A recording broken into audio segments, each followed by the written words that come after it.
주님께서 여러분과 함께 또한 사제의 영과 함께 마르코가 전한 거룩한 복음입니다. 주님 영광 받으소서.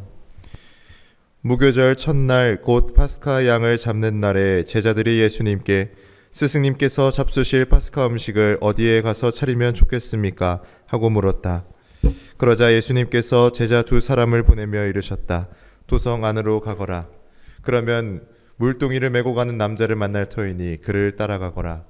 그리고 그가 들어가는 집의 주인에게 스승님께서 내가 제자들과 함께 파스카 음식을 먹을 내 방이 어디 있느냐 하고 물으십니다 하여라. 그러면 그 사람이 이미 자리를 깔아 준비된 큰 2층 방을 보여줄 것이다. 거기에다 차려라. 제자들이 떠나 도성 안으로 가보니 예수님께서 일러주신 그대로였다. 그리하여 그들은 파스카 음식을 차렸다. 그들이 음식을 먹고 있을 때에 예수님께서 빵을 들고 찬미를 드리신 다음 그것을 떼어 제자들에게 주시며 말씀하셨다. 받아라, 이는 내 몸이다. 또 잔을 들어 감사를 드리신 다음 제자들에게 주시니 모두 그것을 마셨다. 그때 예수님께서 그들에게 이르셨다. 이는 많은 사람을 위하여 흘리는 내 계약의 피다.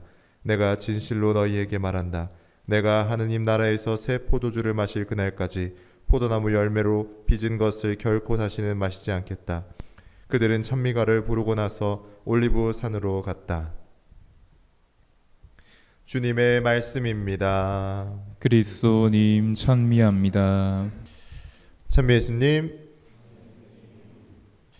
네, 오늘은 지극히 거룩하신 그리스도의 성체성혈 대축일입니다. 오늘 이 대축일을 맞이하여 우리는 최후의 만찬에 관한 복음 내용을 듣게 됩니다.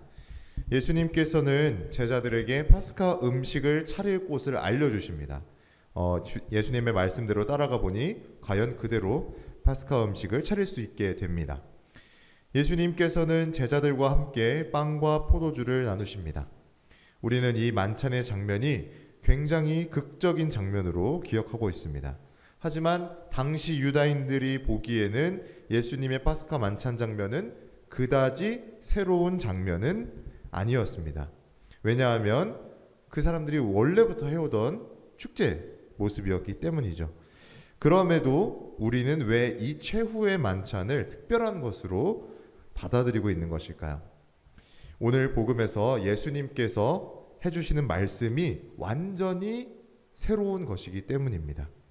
받아라, 이는 내 몸이다.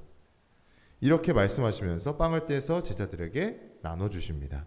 그리고 잔을 들어서 감사를 드리신 다음에 제자들에게 나눠주시고 제자들이 마신 다음에 이렇게 말씀하십니다. 이는 많은 사람을 위하여 흘리는 내 계약의 피다. 유다인들의 파스카 전통에서는 감사기도 하고 잔 내리고 이런 게 다 있어요. 그럼에도 불구하고 이런 말을 하는 것은 없습니다. 내 몸이다 이렇게 얘기하는 게 없어요. 예수님께서는 기존에 있는 파스카 축제의 양식에서 완전히 새로운 모습으로 만드신 것입니다. 그것이 우리가 매일의 미사에서 봉헌하는 성찬례인 것입니다. 성찬례를 하는 일부 다른 종파에서는 예수님의 이 말씀 그리고 이 예식 자체가 그저 상징이다, 상징일 뿐이다 라고 말합니다. 하지만 우리는 그렇게 믿지 않습니다. 우리는 성체성사를 통해서 빵과 포도주가 실제로 예수님의 몸과 피가 된다고, 변화를 한다고 믿고 있습니다. 빵의 외형, 포도주의 외형은 그대로 가지고 있지만 그 실체가 변화한다. 그래서 성변화 그리고 실체 변화라고도 합니다. 이것은 그야말로 신비인 것입니다. 신비. 우리가 머리로 이해할 수 없는 신비. 그래서 이 마침 영광송 바친 다음에 우리가 뭐라고 그래요? 신앙의 신비요. 이렇게 말하는 겁니다.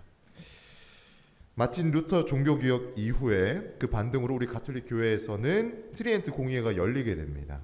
여기서 우리는 성체에 관한 확실한 교리를 정립을 하는데요. 말로 이제 교리로 이렇게 명문화한다는 거죠.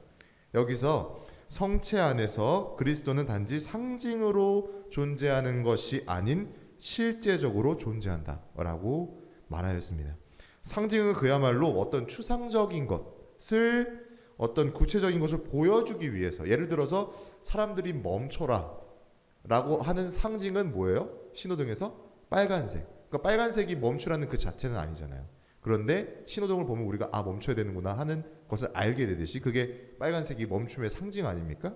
어찌됐든 그런 상징이지만, 상징은 구체적인 것을 보여주기 위한 것이지만 실제는 다릅니다. 실제는 우리가 성체라는 사실을 인식하든지 안 하든지, 우리가 그걸 믿든지 안 하든지 상관없이 실제로 변화한다, 실제로 계신다, 이런 뜻이죠. 우리는 성찬례 안에서 이런 그리스도의 실제를 받아 모시고 있는 것입니다. 그렇다면 왜 미사 안에서 빵과 포도주가 예수 그리스도의 몸과 피로 계속해서 변화하는 것일까요?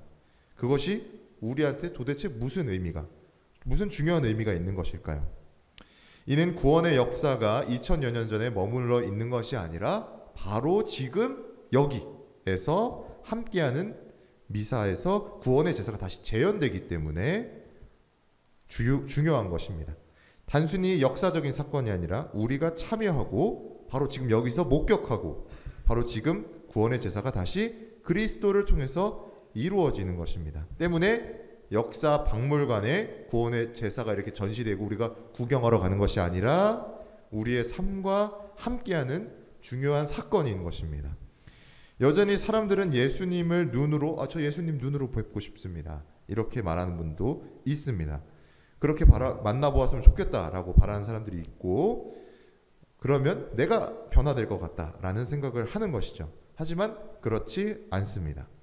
예수님께서는 우리를 만나러 이렇게 빵과 포도주의 모습으로 오시면서 우리의 변화는 내 의지를 갖고 있지 않다면 일어나지 않습니다. 이번 한 주간 빵과 포도주의 형상으로 오셔서 나와 함께 하시는 예수님을 알아보고 우리도 거룩한 변화를 이루었으면 좋겠습니다.